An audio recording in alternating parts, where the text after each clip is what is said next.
道。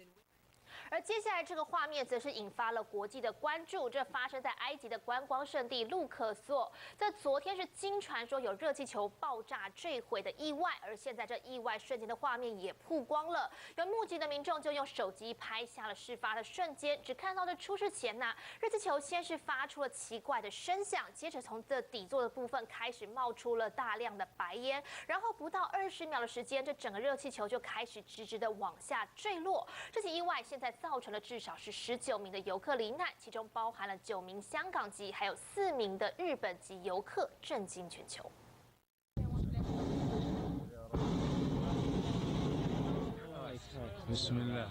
高空中听到奇怪声响，民众拿出手机拍摄，没想到意外目击热气球坠落一瞬间。只见对面升在半空中的热气球不止发出怪声，还从底座地方冒出大量白烟。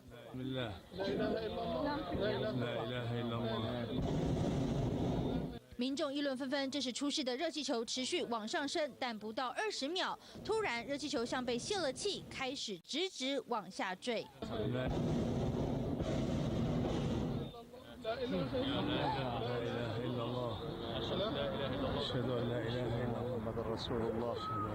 从300公尺高空成了一团火球坠落地面，重力加速度之下，只花了不到8秒钟。而且坠地之后，热气球持续冒出浓浓黑烟，向对外界发出紧急求救讯号。整个意外过程，目击民众有人啜泣、惊呼，甚至不断低声祷告。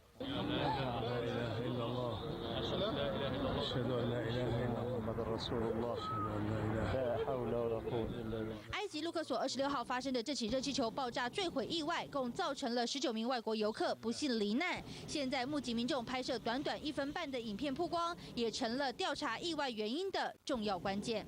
东森新闻余文豪、卢冠飞在台北。